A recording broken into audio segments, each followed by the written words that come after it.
This morning we're resuming our talks on day 7 of the June 94 10-day retreat in Springwater.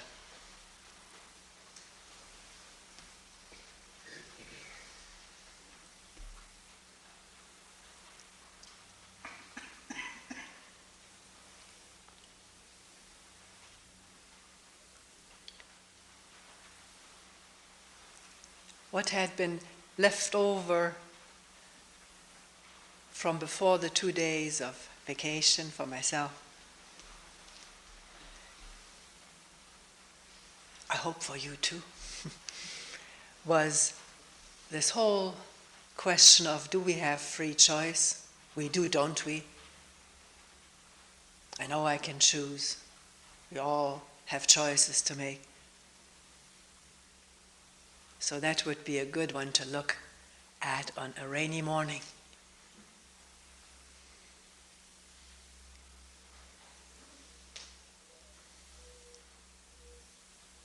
And the dove. Also, someone posted a note for me, didn't sign the name, I don't know who it is. Can you talk on one authority, including historical traditions, the enchanting appeal due to the certainty promised, and the confinement of practices and regulations? I talk about it, it's all there.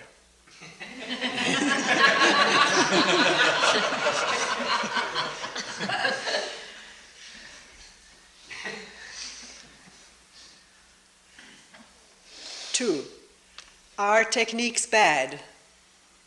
Is yours a technique of non-technique?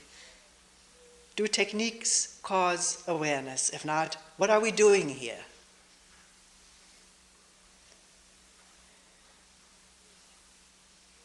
Listening to rain and turtle dove.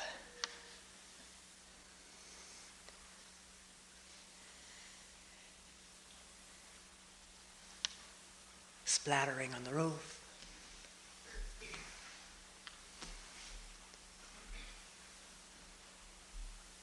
All the stuff that goes on inside, or in a moment of no stuff inside.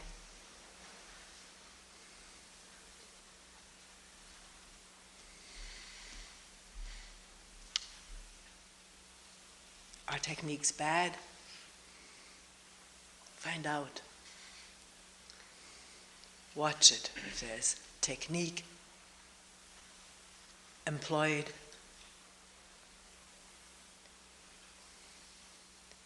Employing a technique always needs the user of the technique, the employer, the doer, the wanter of results. Can there be attention given to the doer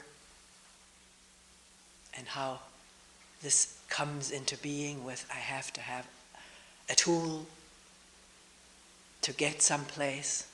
3 things now, me, the tool, and the place to get.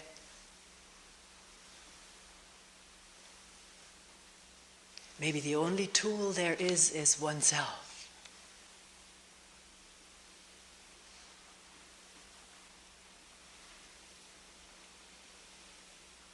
And that we normally in our conventional way of living pay the least attention to.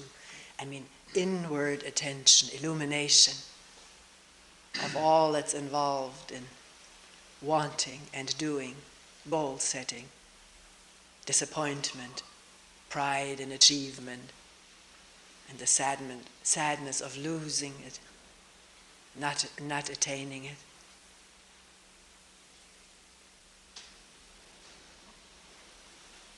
So this is all been talked about a lot, open for inspection, for discovery.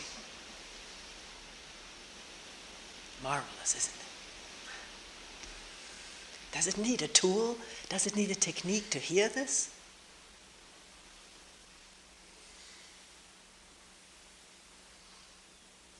To hear rain pounding, trees rustling, wind bending branches, rubbing against each other. can't describe it, but we can hear it. Good description may take practice and technique. But this is here, isn't it? For everyone, isn't it?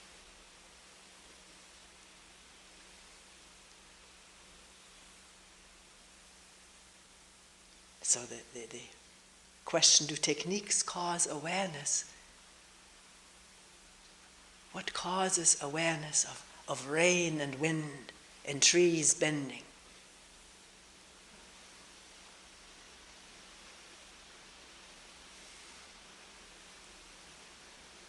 The rain, the trees, the wind is its own awareness. Not its own awareness, it's there. Drop the word awareness.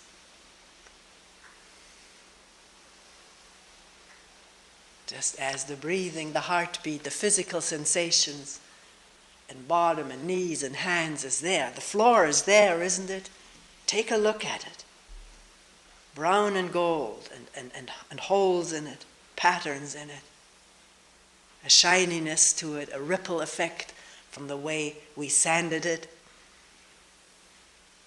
It's all there for the looking, for the hearing, for the sensing, for the experiencing, without needing to become anybody in the process.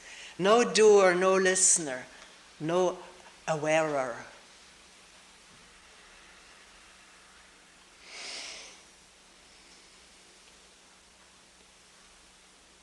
And if it isn't there, why isn't it there? There may have been a faint sort of apparition of a golden brown floor, but thoughts were someplace else. Thoughts are here, but the content was about someplace else. The concern, the worry was about myself, not seeing it like he or she does, which is a veil, a film, hiding the clarity of this floor and wind and breath and pounding rain and the trickling music of the gutter.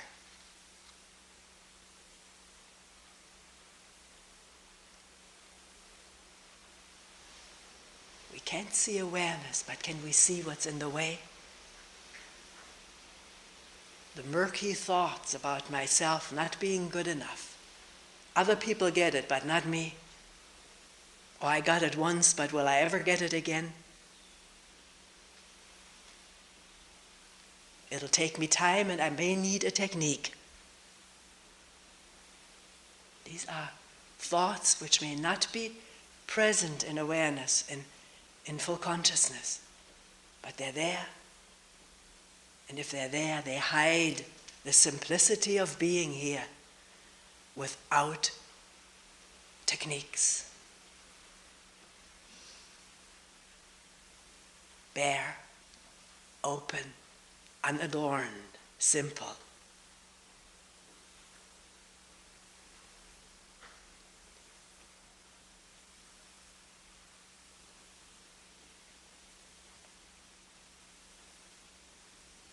Which is how we were born and how we will die.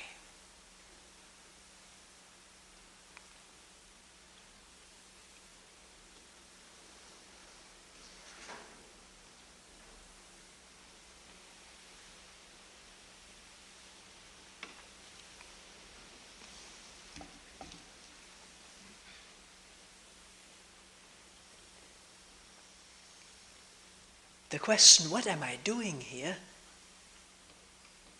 can either be an expression of despair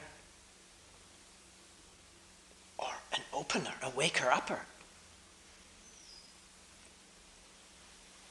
From dreaming and fantasizing and scheming and planning to what am I doing here, right now?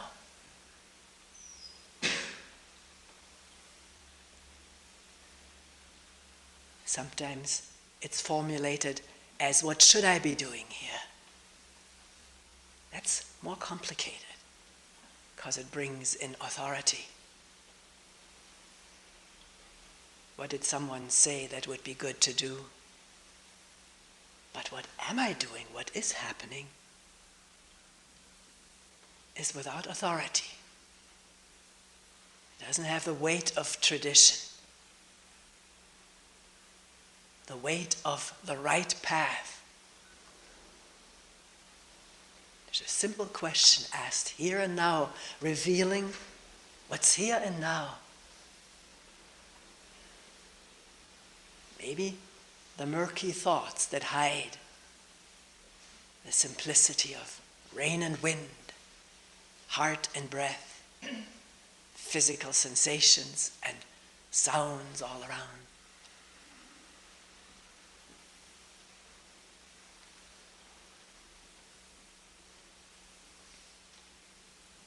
Awareness cannot be caused because it is there.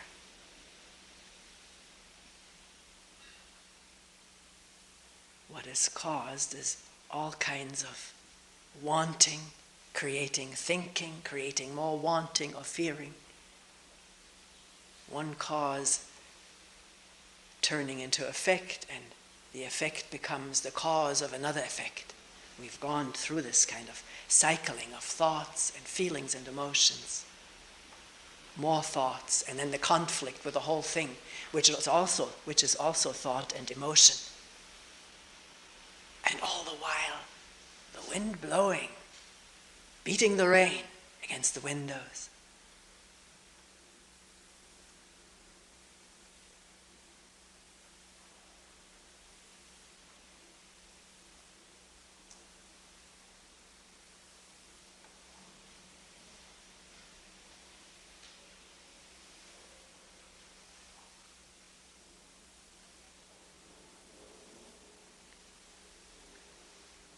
So what about this age-old question of free choice? The freedom to choose, which we have learned to hold as an inalienable right, given to us by God if we are brought up in Christian tradition.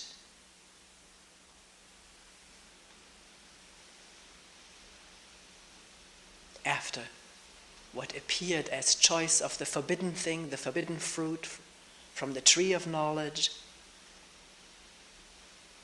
we were cast out of paradise.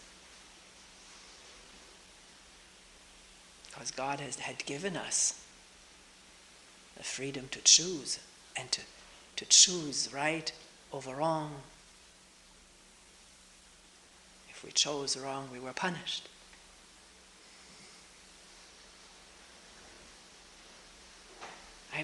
I would ponder as a child, how come we were given by God, we were created to be able to choose evil? That didn't make sense. Why didn't He create us to always choose the good thing if He had this power to create?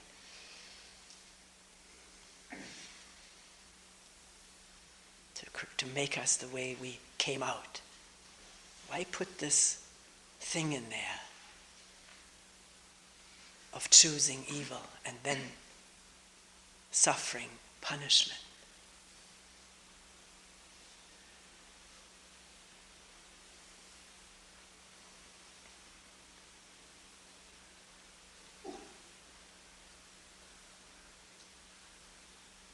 And I battled for a long time. It was an ongoing argument for myself and friends who would be interested in discussing with me verbally or by letter whether there is free choice or predestination.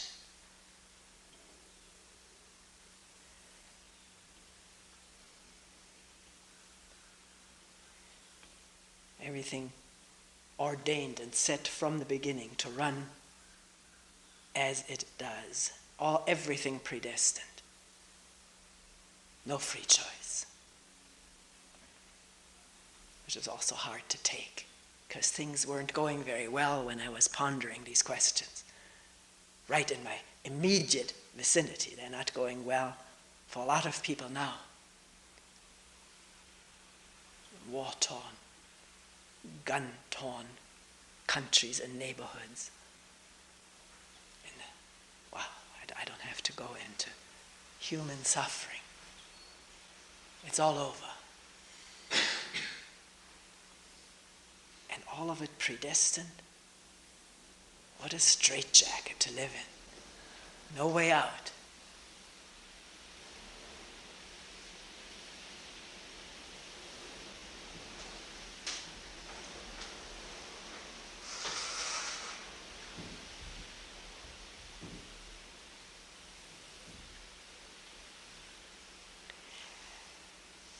Today, right now, maybe we don't have to find out what the authorities say about free choice and predestination, what the spiritual teachers or theologians or philosophers, the wise men and women say and have said. Maybe we can find out on the spot by looking, by examining. What do I mean when I say I choose?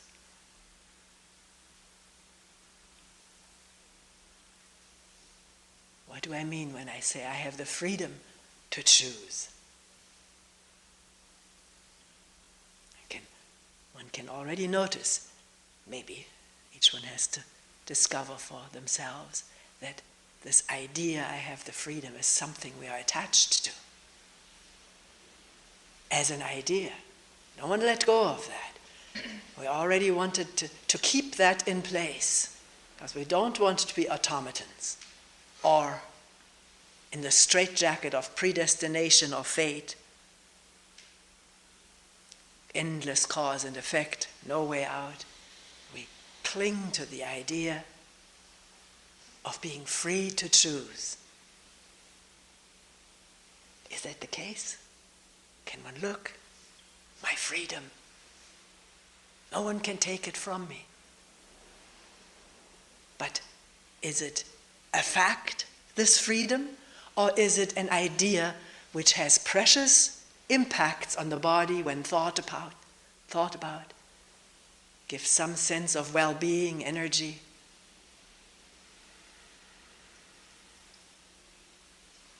Not at the mercy of others. I have that freedom to choose. No one can tell me what to do. It may not be so in fact, but it is a revelation of how we live in ideas and feed on ideas for our internal well-being, and defend them, because we don't want to lose our food.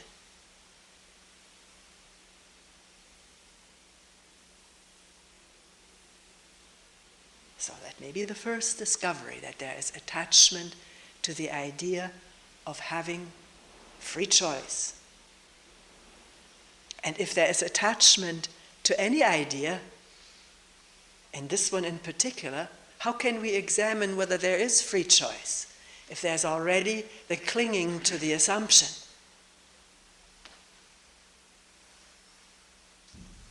Nothing that is clung to and, as a consequence of it, defended, can be examined openly, freely. We have no freedom to investigate free choice if we're attached to it. Is that clear? Does that make sense? Not just logically, it makes logical sense, but experientially, directly in looking. I already say, don't touch it. I'm going to defend it. Don't take that from me. How can we open it up and look?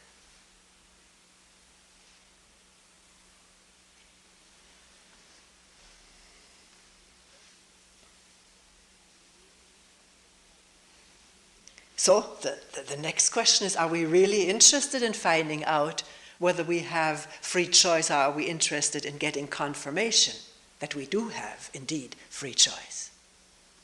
That's a different kind of listening to a talk, isn't it? Or wouldn't it be? I'm not saying it is so for anyone here, but it's possible what I'm talking about. That if we listen to a talk in order to to get confirmation for our assumption that we are indeed free to choose, we will listen differently.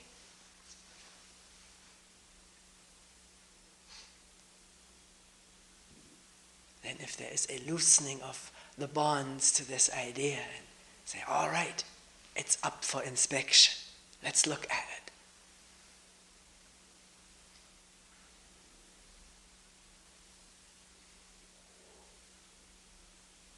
Are we free to look at what we call choosing?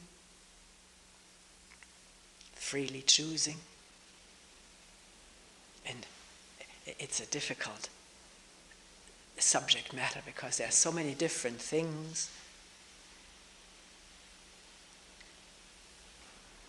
that we choose or think we choose. In this room, everybody wears slightly or very much different clothes. How did we choose them? You could say 41 people in 41 different garments have all displayed 41 different choices, or freedoms of choices. And yet, how do I pick my clothes? There is a long tradition or history of like of certain clothes, experience with how they feel, how they look, how one likes to look, from way back when. Or changing, liking to look as the fashion goes, being attached to looking somewhat fashionable and therefore keeping up on it. The fashion may change, but not the desire to look in fashion. Or the opposite, the desire not to look like a fashionable person, not to go along with that, and so thinking one is asserting one's freedom by dressing in an unfashionable way.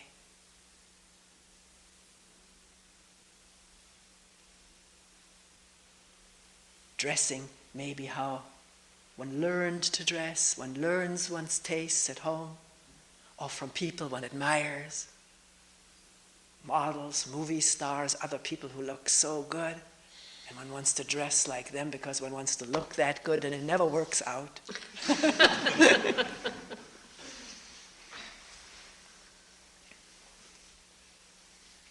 It's an amazing thing, this thing with fashions. Yesterday, for the first time, I had a long shirt on, and because I was cool, and the next thing I could grab in the apartment was a short jacket, I put that over. I was against my grain, because you don't have something long showing under something short, but that's the fashion right now.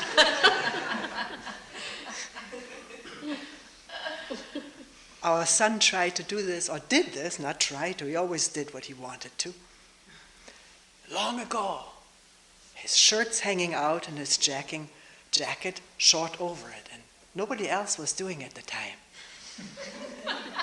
So it's very embarrassing for me. Wouldn't tuck his shirt in. Today, when the fashion is the shirt out, he tells his son to tuck his shirt in. I say, Ralph, the fashion is to have. It reached its absolute climax when I once saw someone walking down the street with a short jacket where the long shirt was sewed on. It wasn't a real shirt.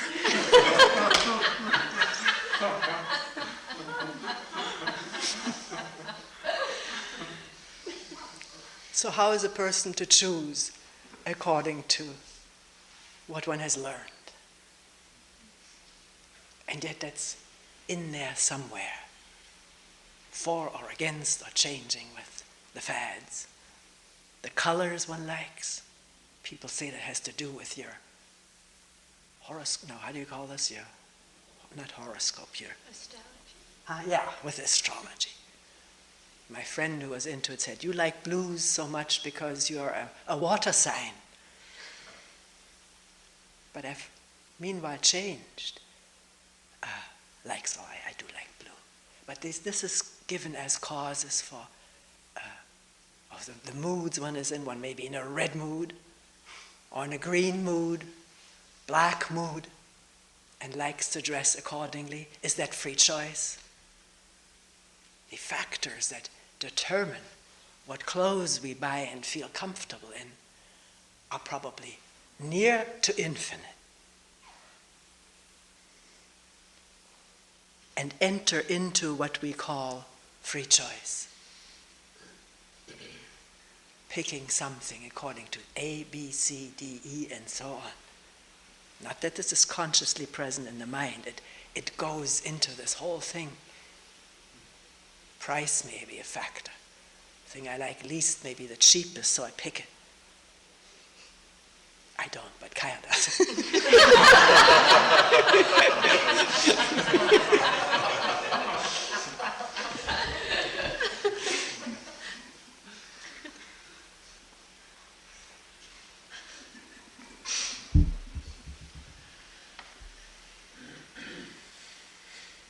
So instead of insisting, this is just one example of an amazing array of things that we could examine. We're just examining one thing that we think we know we have choice, and instead of going on with a belief, we stop and examine. Which takes some interest, it takes some energy to stop and look and allow the mind to focus on this openly as we go, not just right now where we're doing it in a rather relatively static way, but maybe this noon as one chooses to get another helping of soup or cottage cheese or fruit. Not just say, well, I'm choosing this, I have choice to do this, but to look what goes into this movement, to take even the first helping of food, to take how much. And please, I'm not either watching anybody how much they take, nor saying it should be so much, or it should be moderate, or it should be 2/3 of our daily capacity, or 1/3. No, how is it? I want to watch. I want to find out. Because we may not think about anything and just ladle it until it runs over.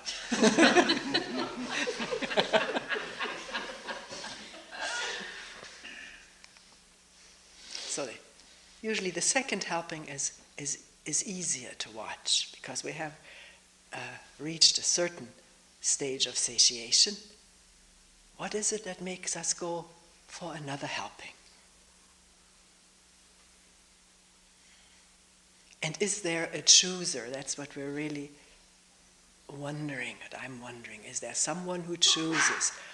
Or is there maybe some kind of a mechanism in the brain that surveys all kinds of information that is available?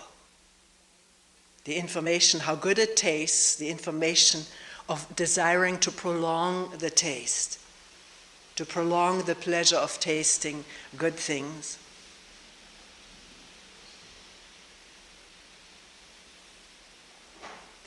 Sometimes just the desire for more. This in itself exists. Having more. Maybe one hasn't had enough good part of one's life, and the need for more is one of the informations that is picked up by this survey mechanism in the brain.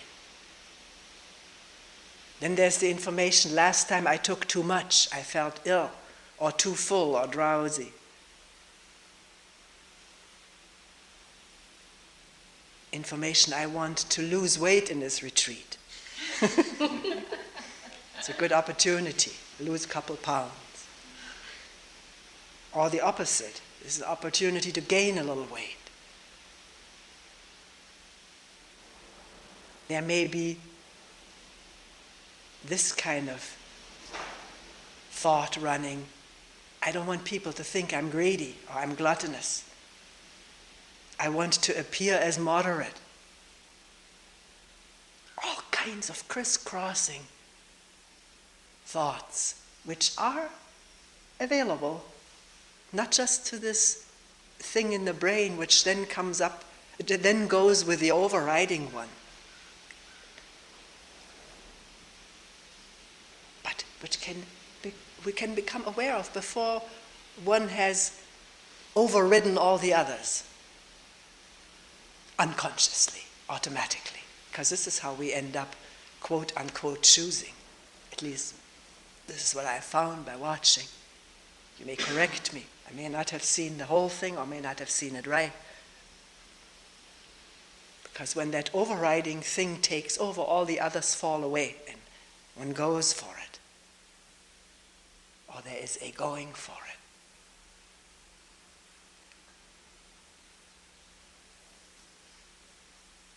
But if there is such a mechanism in the brain that can gather information and sort of feel the weights of it, the importance, the strength of the desires,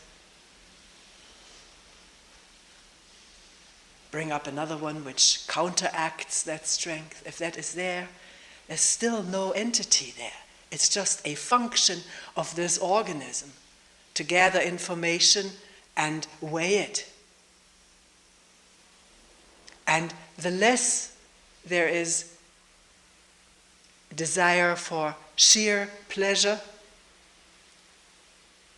in a narrow sense, overriding desire for pleasure, the less that is overriding and the more broad the information about all the other possibilities and consequences and other people around and so forth,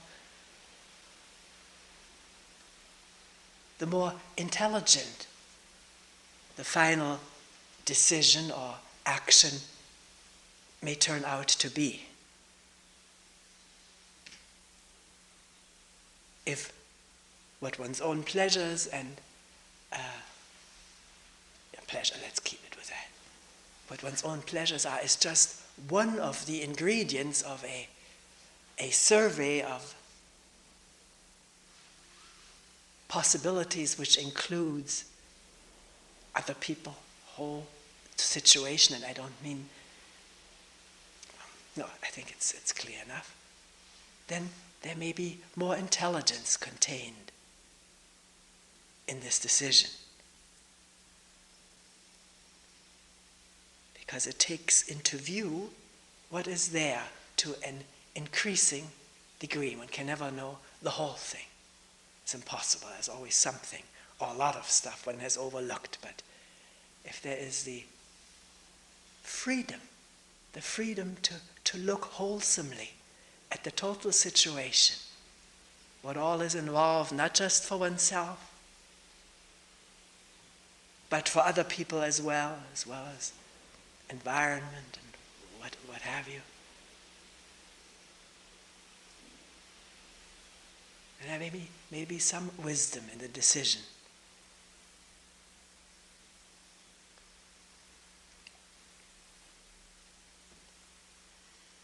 Not based on the chooser, but the freedom to look broadly, spaciously, unhurriedly at all the possibilities, or a good chunk of them, whatever is available. Or one may delay a decision until more information is available. Or one may realize it's impossible to get more information, so one is clear that the decision is based on finite, limited information, and therefore very much in the danger of being inadequate, insufficient, but the best that can be done at the moment. So have we moved from the idea of being a free chooser to the freedom to look what's all involved for oneself and everyone else?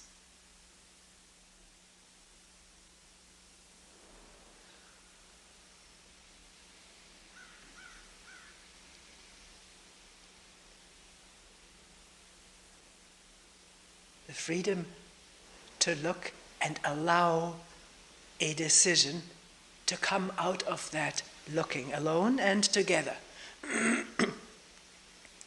When other people are involved, like if one works on a staff like here, we have pretty much developed over the years this way of talking together, sometimes for hours. How to do something, how to decide something. And sometimes the meeting is over, we're exhausted, and next time we realize we didn't reach a decision. What did we decide?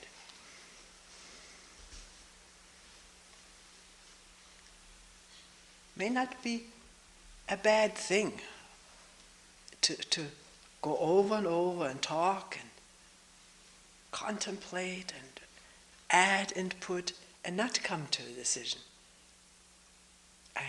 I read in a book, it was written by David Bohm, that, and I don't know where he gets that information from, but since he was a very serious research person, I take it he has some foundation for what he says, that primitive people used to get together. That was their way of meeting, getting together for hours and everybody talking, everybody putting in their bit of opinion or information, desire. And after everybody had talked and this had been going on for hours, they dispersed. No decision taken, but the tribe or the group functioned healthily.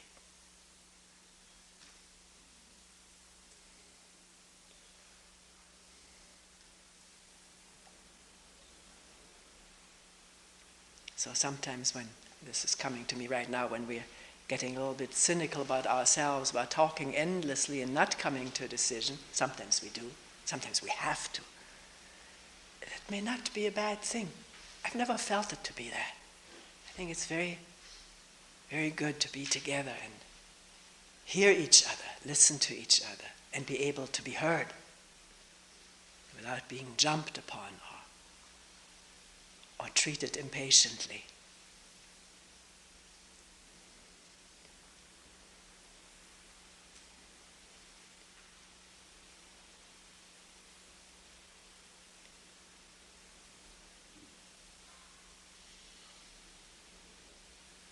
And as far as this place here is concerned, this is where my biggest resource of example is. It has functioned over the years in an adequate way.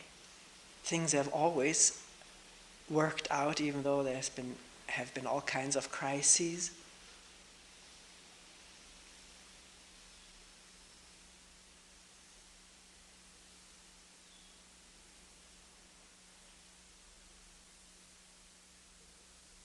Kevin used to say, we're sort of bumbling along.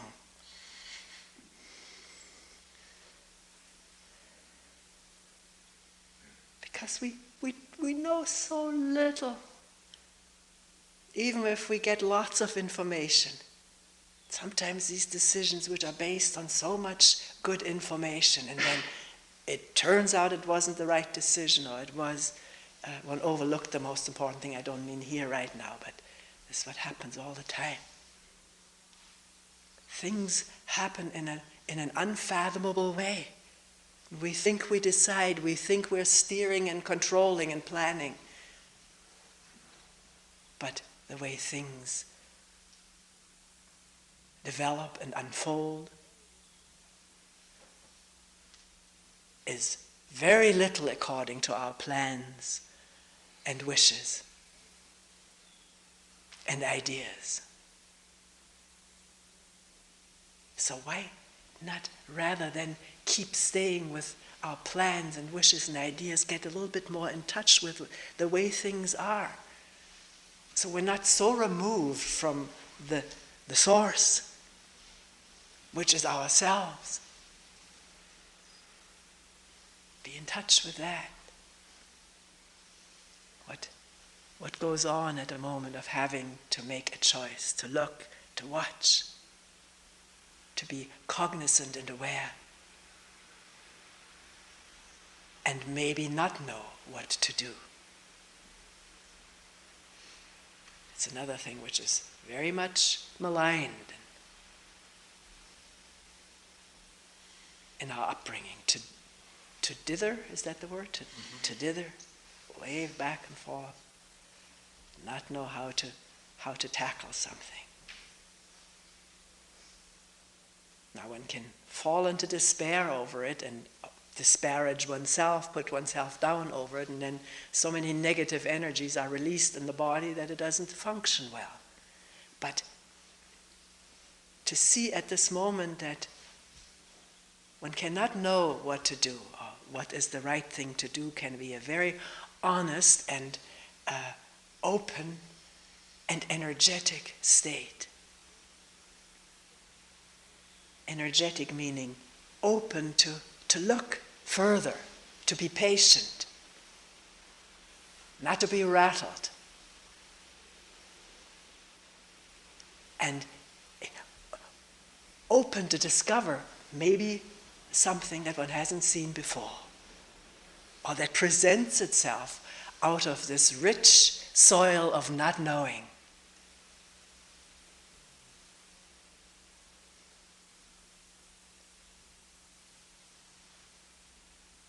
We give that far too little chance. Because we're always in a hurry, always dealing with deadlines. What an appropriate word that is.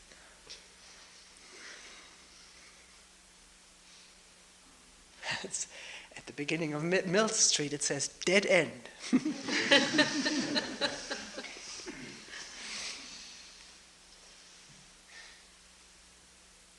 It's not deadline, it's dead end. I like that sign. Sometimes it was suggested we should remove that, or it should be removed. I think it's very good there. I would hate to see it go. The stop sign is good. That new stop sign should be many more places. It really wakes you up, that bright red. It's not spattered yet with mud. It's so clean. And so red and so immediate. Stop, look, and listen. I don't know for what, but it's so wonderful to stop.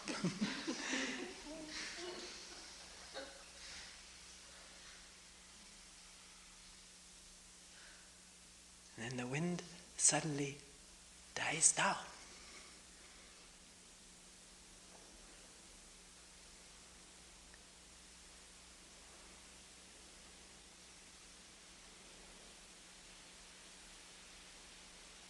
And there it is again.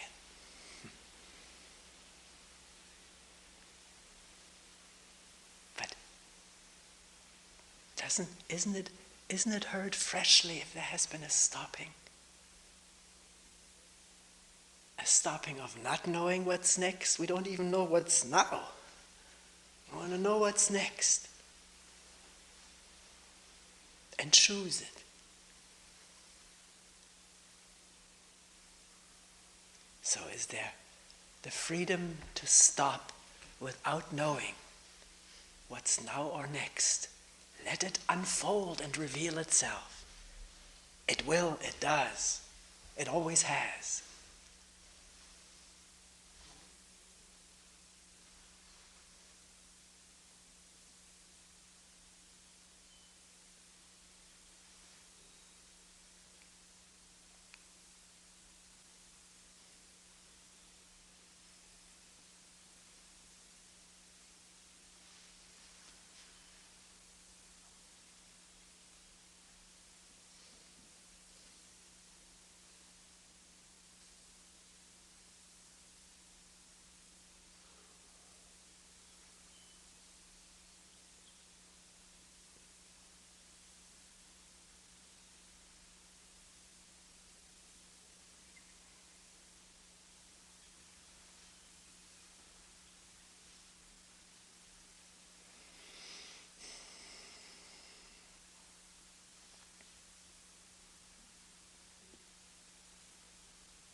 We will end here for today.